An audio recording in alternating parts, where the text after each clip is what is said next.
brought to you by Washington's Trail 1753. I'm Rodney Gash, a volunteer with the group steering committee and president of the Harmony Museum in Harmony, Pennsylvania. As you may have just heard, this presentation will be recorded and will be available on our website, washingtonstrail.org. First, a little housekeeping. Please make sure your microphone stays muted. We set this meeting up so everybody's microphone is muted when they enter, and please keep it that way so we can better hear our speaker and we won't hear anyone's dog barking or toilet flushing. So if you want to adjust your view, that is in the upper, you can move your cursor to the upper right-hand corner of your Zoom screen, and that way you would see the speaker large and everybody else small.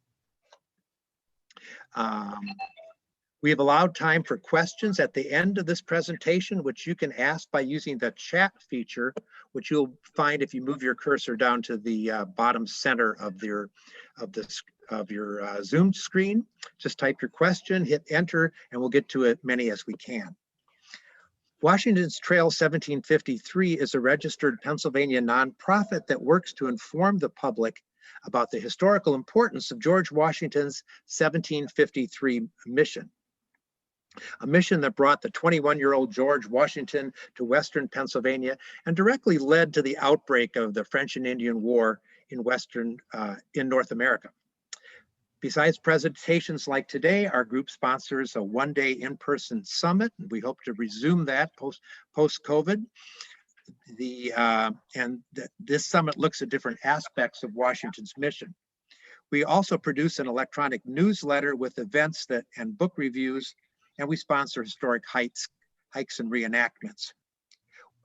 It's an exciting time for us. We are currently building a new expanded website that will cover additional historic events of the French and Indian War in Western Pennsylvania. And this new website will also provide a guide to heritage tourism and outdoor recreation that are along the route that Washington traveled in 1753.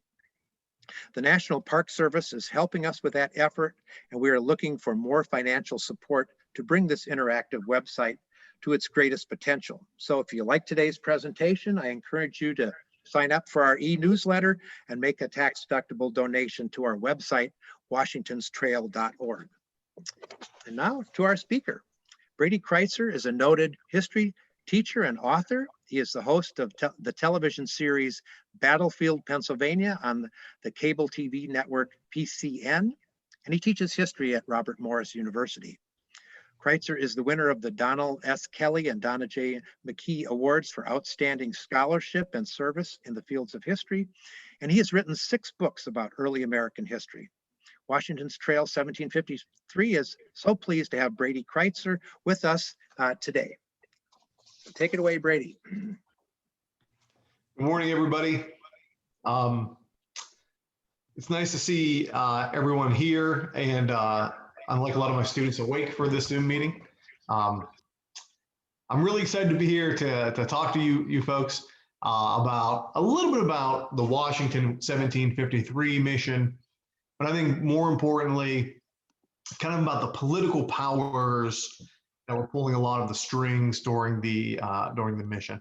I love, meeting with this group, talking about this subject. I mean, just looking at the list of people here, I can see at least 3 other authors of my colleagues here with us today. So welcome to everybody. It's good to see some old friends and people I haven't seen in a while. One of the things that struck me about the Washington 1753 mission is just kind of the layered approach you can take to understanding it. And you all know this. We talk about this event, we care about this event, not because it happened where we live, which is cool. Not because, we're interested in it, which we are, but we care so much about it because we all know it's very important. And the Washington 1753 group and everyone who's kind of participating today and helping along the way, I mean, we are kind of the stewards of this topic. It's open, of course, for interpretation by anyone, but it needs an advocate because, again, we know this is not just a small chapter of George Washington's life, but it's a major event that deserves to be studied. So as I've studied this over the years, my first book I ever wrote was about the 53 mission. That was about 10 years ago, and this event has never left me. As I study it, as I grow as a historian, as I learn and research, we all do this.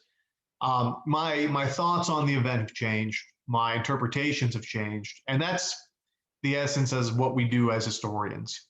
I always tell my students that history is not about finding something new or discovering something new, but it's about looking at something old in a new way. We have Washington's journals. We have Christopher Gist's journal. We have French accounts of the events.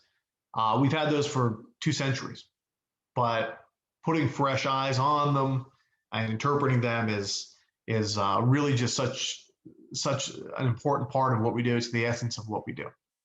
So one of the things I want to talk about today, and I'll maybe talk, obviously about the mission in a bit, is kind of give some background on what I think are the driving, powerful political forces of this 53 mission. I think there's a lot of topics and parts of this mission we kind of generalize, and in history, that's a dangerous thing because when you generalize, you make assumptions, and of course, that's not always being true to the sources. So what I want to talk about first is this idea of what we call provincialism. That's probably not a word you're going to find in a dictionary necessarily. That's like a jargony kind of word, provincialism. But I think it's so important because the essence of provincialism is this idea that, people who live in an empire do have an attachment to their imperial forefathers. In this case, the British back in England. But there's something else there that these people identify as. To be American had a very real and special meaning to the people of the 18th century. And it's different, by the way, than the meaning to be American today. And that is so much, not just a part of their identity, but kind of the driving force in a lot of the decisions that people in colonial America made. I mean, when we talk about the 1753 mission, we often talk about the British and the French. But if these people were just British, we would have never had an American Revolution. There was obviously some other kind of identity that they were grasping onto that superseded that British identity. That was to be American.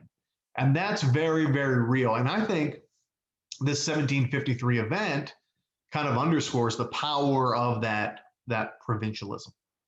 So I'm going to get a little crazy now. I'm going to share a screen. Rodney, I told you I didn't have a PowerPoint. Obviously, that's not going to be true. I do have a map I want to show. So I'm going to share my screen. Hopefully everything works out well when we do this. Let's see. Okay, can everyone see that? Thumbs up? Good, okay. So what we have here are 2 maps of North America. One is the harsh, cold reality of this whole thing, which is what you'll see on the left. And the other is the kind of fantasy land map that we come up with to make ourselves feel like we understand the world a little better on the right. What you're seeing here on the left is North America as an 18th century colonist would have seen it. There's no lines to help you guide your decision making. There's no border, right? There's no safety here. There's no assurance that this is us and that is them. It's a wilderness. You go as far as Mother Nature lets you go. You have waterways to act as boundaries, but you also have waterways to act as highways. Um, that's the harsh reality of it. You have a small piece of land that you live on, and if you venture too far from that, your life is in jeopardy. That's North America. What we choose to do with it in our minds, on maps, borders, boundaries, that's all something we use to organize space and very temporary. Now, I want you to look at the map on the right. And this is a map of colonial America in 1754. So we're right around, this map would hold for our purposes in 1753. What I want you to understand about colonial America is that it's a much more diverse and interesting place than we tend to make it. Okay. You have, of course, British colonies on the eastern seaboard. You see those there. But you also have substantial British holdings from a corporate venture around the Hudson Bay. You have in green the French holdings in the St. Lawrence River Valley, down through the Ohio River, through the Mississippi to Louisiana.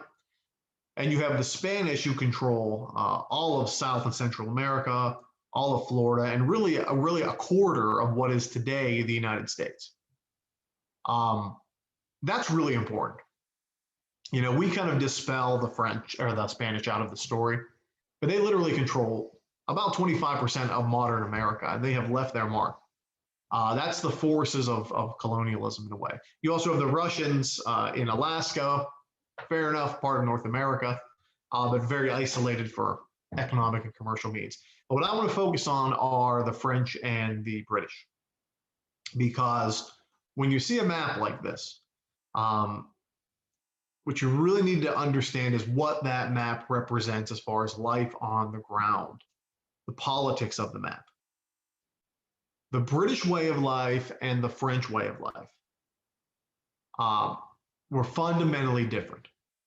And when we talk about empires warring for the fate of North America, the 7 Years' War, that's all hindsight. In 1753, that didn't exist. And imperial forces will come in and change what this conflict originates as. But in 1753, this was a conflict of worldview. Who would determine the future of North America, and what would that look like? For the French, really the Canadians, we can call them, the French Canadians, their worldview was very different in contrast to what George Washington's worldview would have been. They were Catholic, okay? So they believed in the hierarchy of the church. It is no surprise to them that they would have a king or an emperor who essentially had absolute power over his empire. There were no popular votes in France. There was plenty of popular opinion, but there wasn't a democratic tradition. They believed in the structure of government. They took faith in the structure of a government.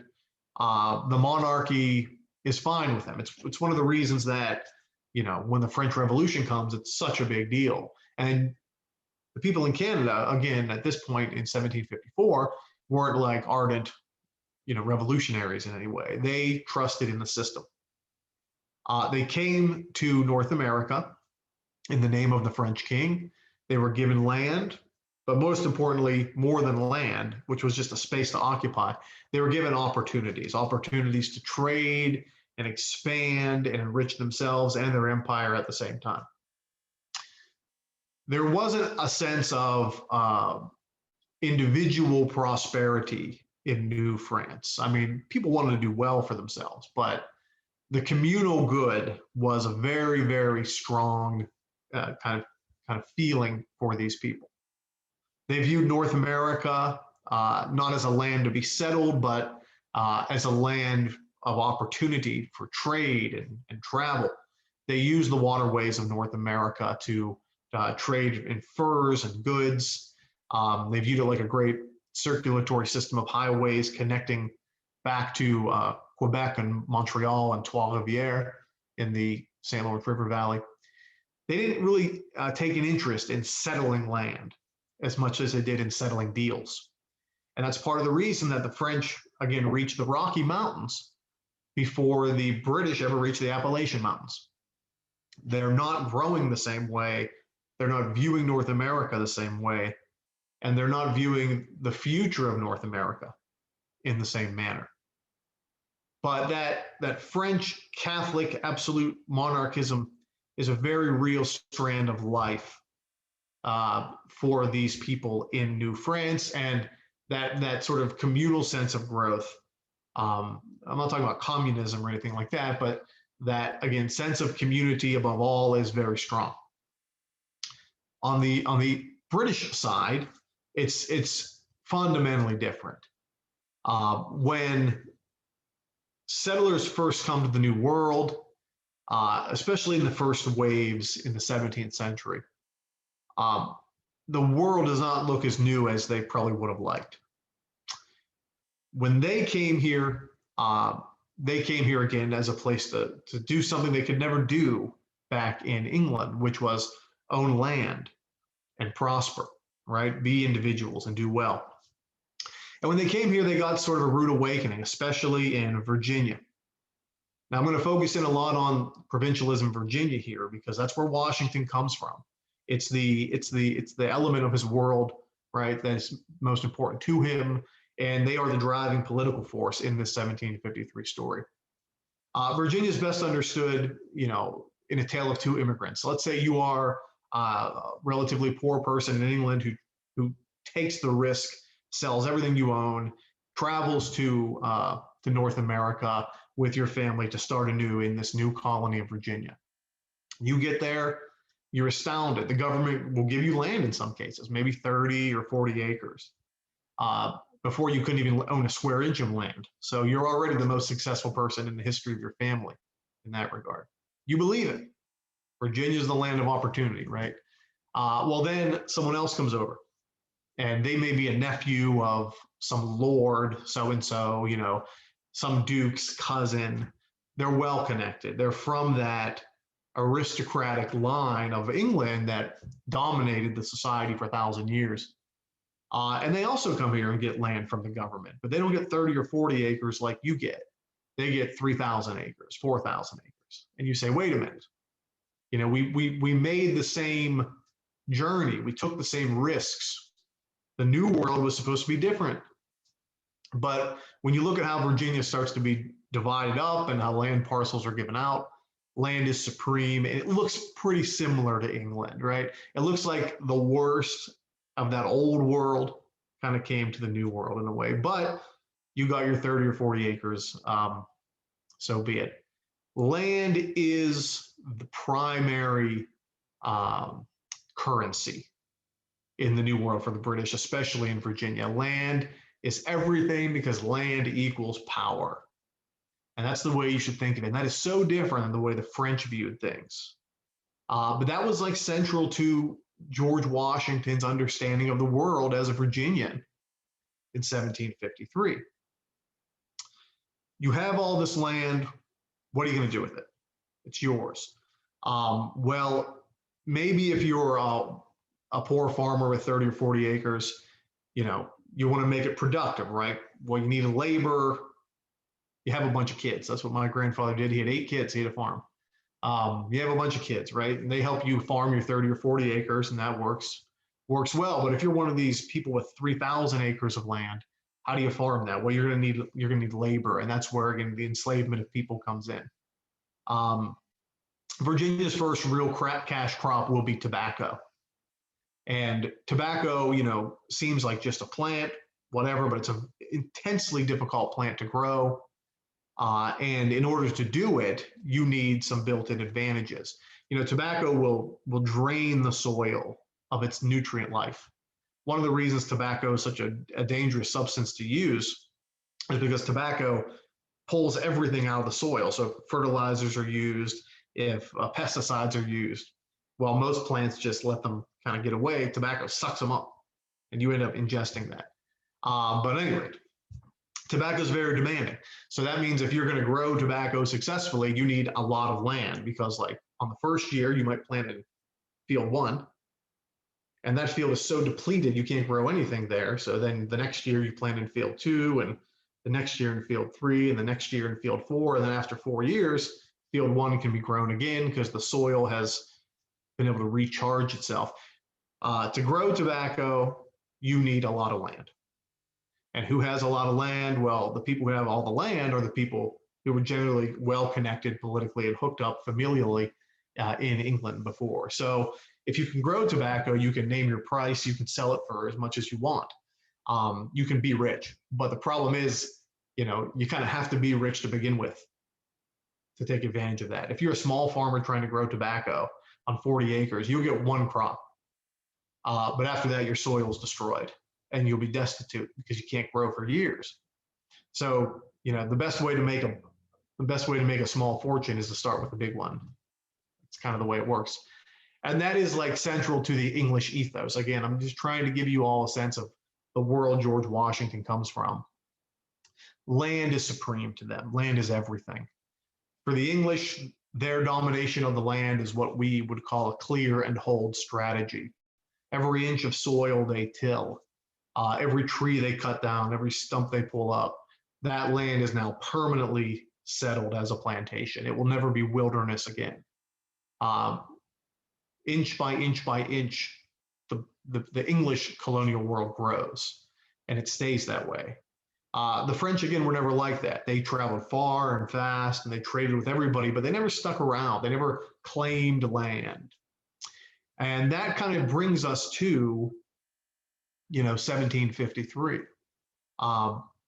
Because what we'll begin to see in 1753 is all those kind of political forces driving this issue. When we talk about 1753, we always do the same thing. I'm guilty of it. I'm trying to get out of it. Hopefully I can maybe convince you to stop too. We'll see it. That's just my interpretation. We talk about the British and the French. And that just is not, I think, accurate or clear enough, or maybe I should say, it's not specific enough to really understand what's going on here. George Washington was American. Okay. Yes, he was part of the British Empire, but his loyalty, his vision for the future was not a British vision of the future, but it very specifically was an American vision of the future, and even more specifically, a Virginian vision of the future. Okay. Whenever he ventures into Western Pennsylvania, as we see it, he's not doing it necessarily in the name of the British Empire, beyond it being that way on paper. I mean, he is doing this as a representative of the colony of Virginia.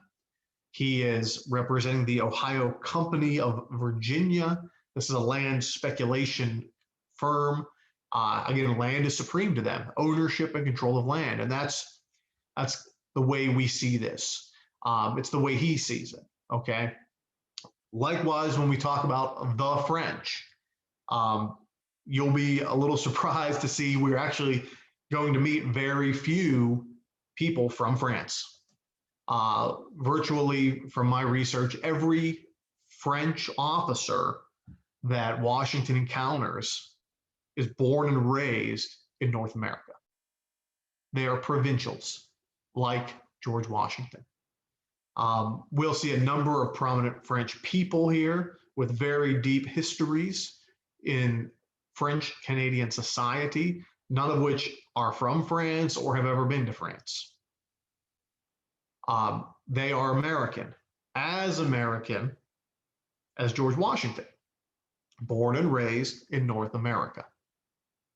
So in a lot of ways, the 1753 event is not a struggle between British and French, but it's a struggle between British Americans and French Americans, or really between Virginians and French Canadians.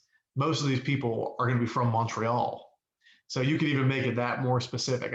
It seems like it makes the event much smaller to make it so regional, so provincial. But the more I study it, I see it all over the event. So I guess, we can kind of take a look at that. When Washington first goes into the Ohio country, again, he's representing an existing firm of land speculators. Land is going to be supreme for these people. And there's a couple, sort of reasons for that. I kind of explained the importance of tobacco as like a driving cultural force in Virginia.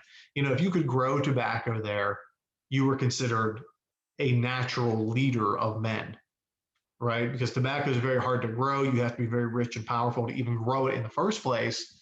That had to be, there's a reason that when you look at the presidents who come from Virginia, three of our first 4 presidents are Virginians. All of them were tobacco growers. That's not an accident. Okay. That's tied into that success. Tobacco's actually grown, though. This is really important. And I think there's a lot to this. Tobacco's actually grown in Pennsylvania, too.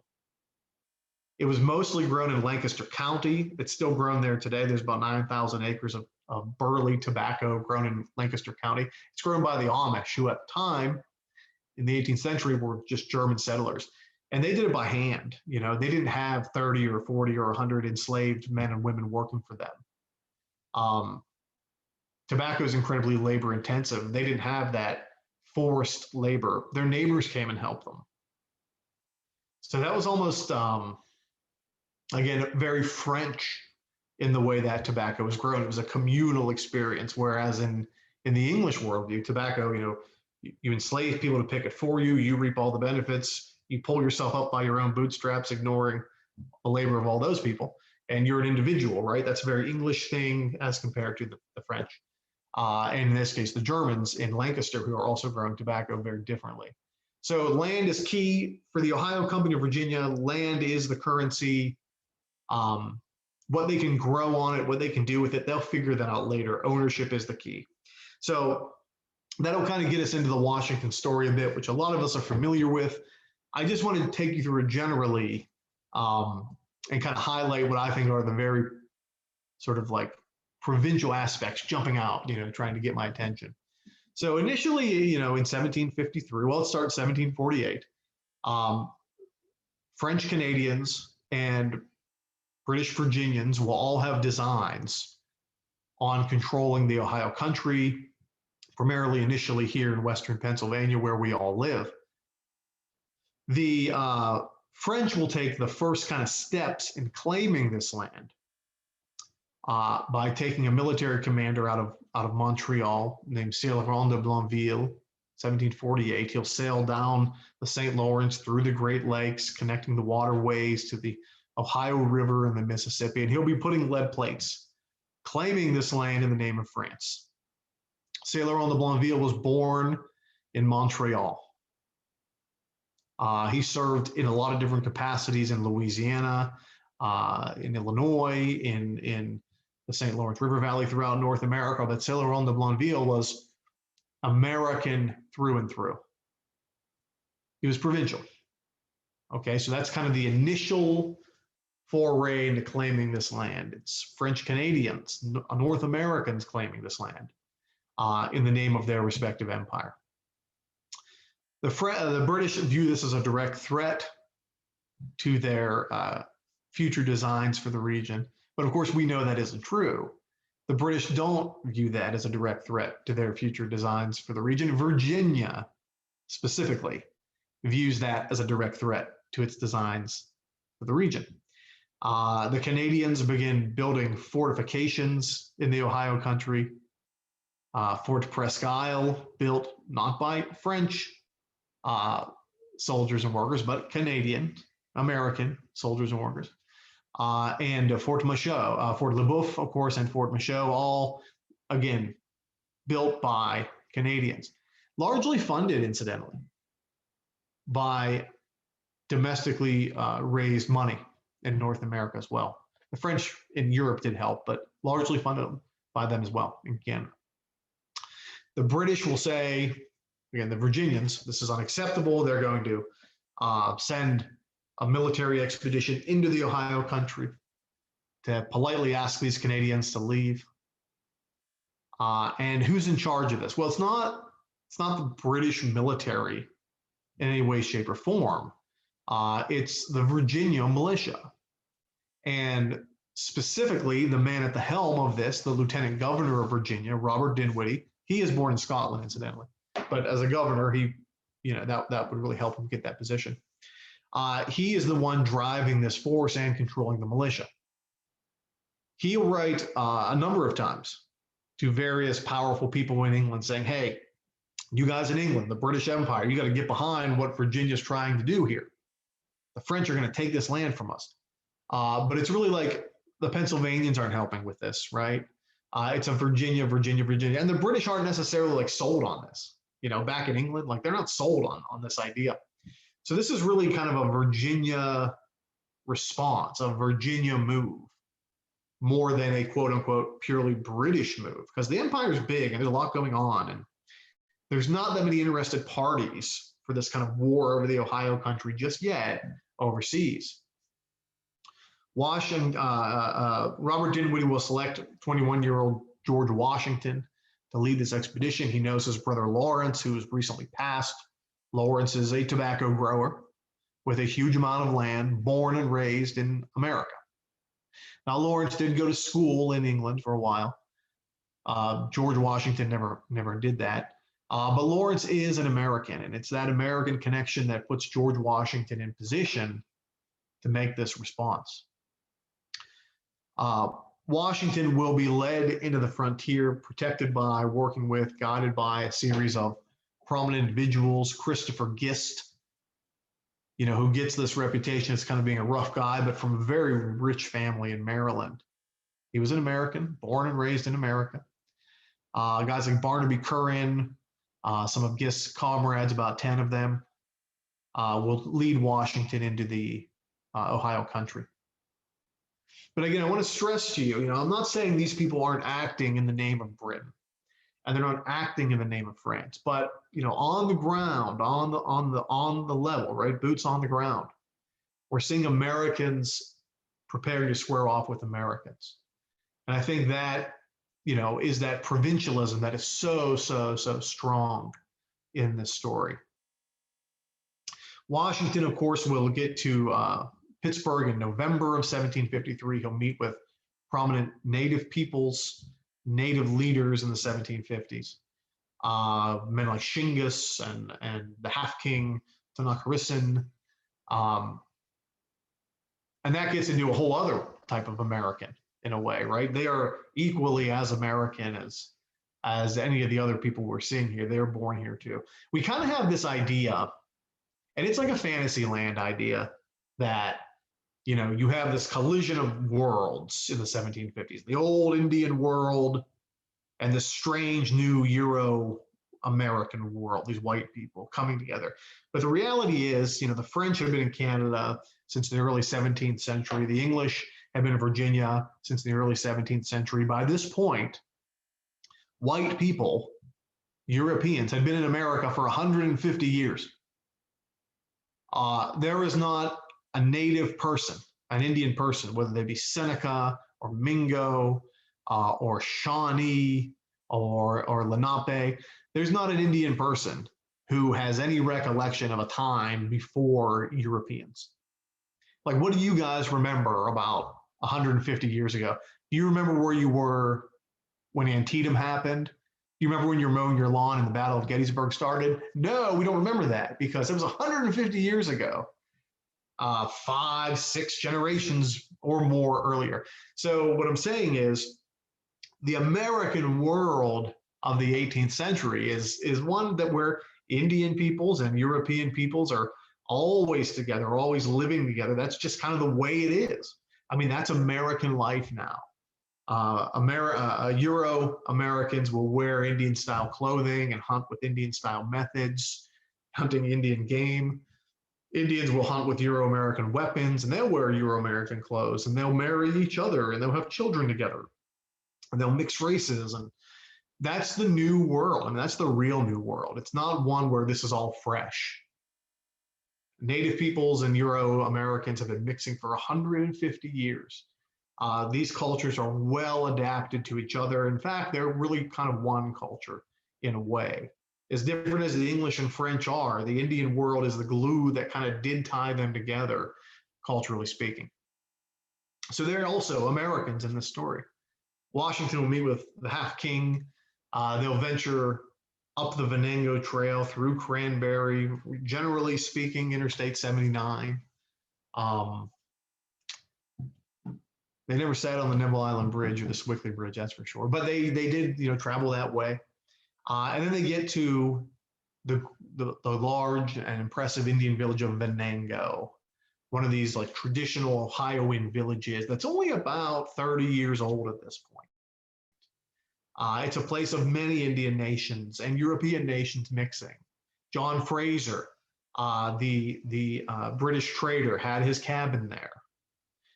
There were Delaware there. There were Shawnee there. There were Mingo there and Seneca there. It was a melting pot of people. And when George Washington gets there, he meets, for the first time, the French. There's that term we use again, right? The French. He meets Philippe Thomas Chabert de Joncaire, this pseudo-military agent living in a cabin as Fort Machaut is still being built. And we call Joncaire the French. He drinks wine, he gets drunk. That ain't exactly like a French thing, okay? That's a very common human thing on the frontier to drink what's available to you. But Joncaire, again, is not French. I mean, he's born in Montreal. He's lived his whole life in North America. He's as American as George Washington. He's as American as the Half King. To dismiss him as the French as a way of like removing him from any kind of legitimate claim to America or to be American, I think is not honest to the sources. Again, this is a meeting of Virginians and Ohioan Iroquois and French Canadians so far. King Louis is not there. He's very distant. So that's pretty important. After Venango, Washington will proceed northward. He'll be met by another French-Canadian military officer whose nickname is La Force, Michel Pepin. Michel Pepin, born, again, you guessed it, Montreal. He's not born in France. He's not from France. He's American. Pepin will take him to Fort Le Boeuf, where he'll meet with Jacques-Pierre Lagardière de Saint-Pierre. Saint-Pierre is one of these amazing figures, I think, in the story. Because again, you guessed it, where is he born? Here in America, he's Canadian. He's French-Canadian, born in Montreal to a very large and successful French-Canadian military family. He's awarded, he's admitted into the Order of Saint Louis. He's a very respected guy, very tough, dangerous guy. He had built a series of forts, including one that bared his name in the western part of Canada, in what is today Winnipeg, I believe, very distant, very isolated. He has designs for North America, and it's to spread the worldview that we had already talked about, that Canadian worldview, that Catholic French Canadian worldview. But in so many ways, I mean, Saint-Pierre is kind of what George Washington wanted to be when he was 21. Saint-Pierre was a battle-hardened veteran. He was a lifetime soldier. He was a serious gentleman. He took very good care of Washington and his comrades when they're at Fort Le Boeuf. When you read Washington's journal, I think he is sort of like, to use the parlance of my students, has sort of a man crush on Saint-Pierre, because Saint-Pierre is kind of what he wants to be. There's that recognition amongst Americans there, amongst provincials there, that I think is very powerful. Saint-Pierre, in a gentlemanly way, will send Washington back home, and of course, we know he nearly dies twice. Once being shot at by another American, right, by an Ohioan. We're not sure who exactly that was. And once by falling in the Allegheny River until he returns home. But what's going to play out after that? The 7 Years' War, the global conflict, is a real imperial venture. I mean, it's my primary field of study. So many of us in the in the chat have studied this, written books about this. Jason, I saw you tuned in. Lens here. These are accomplished authors in their own right. We know what this is, but that's kind of hindsight, right? That kind of takes, what the war becomes, kind of removes us from what this event in 53 kind of started as. And that's the benefit of hindsight, but it also kind of, it kind of clouds the 53 mission and its ability to stand on its own. Because again, it's a very localized American affair. But even when we continue to see this, we see prominent Americans in a number of ways continuing this war, fighting this war, the North American theater of the 7 Years' War. Saint Pierre himself will be killed in 1755 at Lake George, that area. He'll die there. Washington, of course, will go on to be very successful. George Washington, to me, is the quintessential American. He'll always be that way. It doesn't mean he's perfect. He makes some mistakes. I think he'll make a number of mistakes in the 7 Years' War. I think he'll make a tremendous number of mistakes in the American Revolution. He always had a good idea. He always had the right idea of the big picture, though. But I think his presidency, most importantly, he made decisions that absolutely saved our country. I wonder what George Washington would think today. He saw Shays' Rebellion in Massachusetts in 1786. He saw the Whiskey Rebellion, of course, here in Western Pennsylvania. People say, what would Washington think if he was alive today? Well, I imagine what Washington would think if he saw January 6th at the Capitol. He'd probably say, geez, they're still doing this? But that's like, reality, I guess. That's life.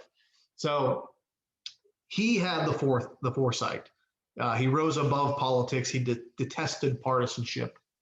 He was America first, and I think that's something that we could all take a lesson from. But go back to the 53 mission to kind of bring it close to this. This was a very kind of America first event. But the question is, whose America was it? Was it the French vision of America? Was it the Indian vision of America, or the English vision of America? So I guess don't let the events that come after this, don't treat this as just a prelude to the 7 Years' War. That's the biggest takeaway. Because if you treat it just as the lead up to the 7 Years' War, I think you miss a lot of really important political details that occurred during the event, which warrant its individual study. So Rodney had said, we have time for some questions. I just want to thank you guys for having me. It's been tough to get out. I know a lot. Hopefully that'll change.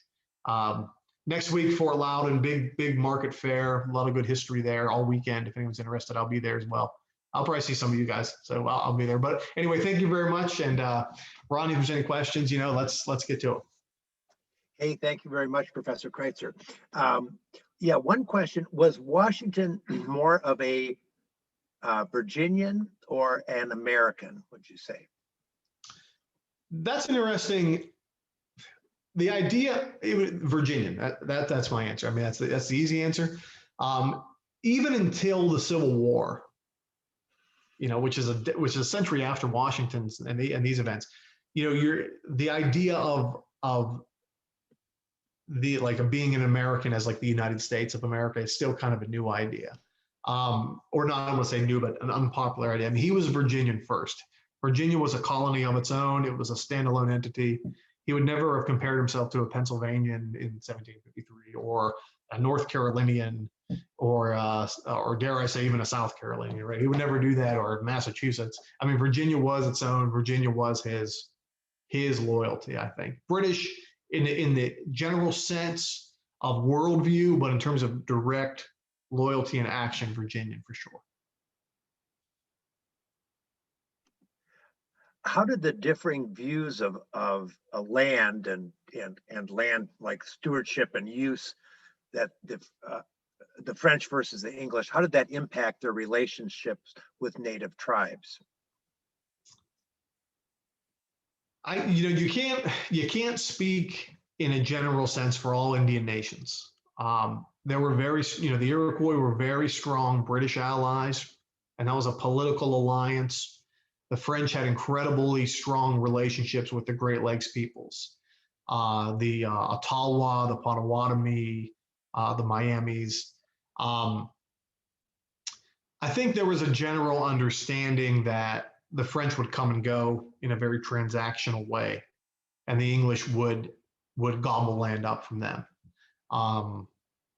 But I don't think that was enough to sway the native nations to one side either. They had their agreements and alliances for very practical political purposes, more so than just their general traditional practices of controlling land. But they understood it. They understood it. What efforts did it take for the Virginians to convince British power to send troops to take on the French Canadians? You really won't see the big might of the British Empire kind of roaring in until Braddock in 55, I think.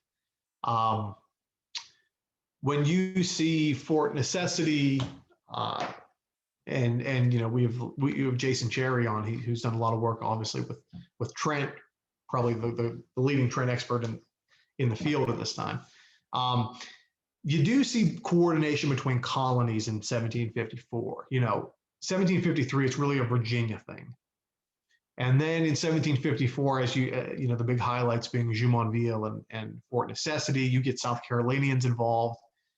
You get intercolonial participation. And that does show interest from the British, the fact that you could have that kind of cooperation, but it's not really till Braddock in 55 that you see some kind of, the big hammers dropping from the British, and really, truly 58 with the ascendancy of William Pitt to take control of the war effort, do you see provincials really drawn back and regulars come in. So, it's a long ways into the war. It's certainly the first 2 years. It's still a very American affair. And that's part of the reason that I think the French lost North America, was they weren't as prepared to bring French regulars in as the British were, as late as the British were, in my opinion. They waited years. That was part of the reason that they suffered.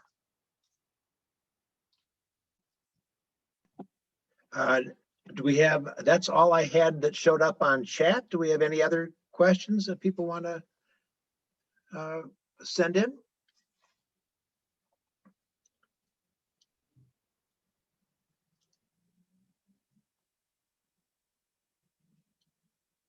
Very well. I'll just throw in one thing. I thought it was interesting that when Washington returns from his mission, Lieutenant Governor Dinwiddie is kind of, we got to publish your journal and kind of gin up the war effort. I don't know if you have any thoughts on that, because I sort of gathered that Washington became kind of a best-selling author in Virginia when his journal was published. Is that accurate?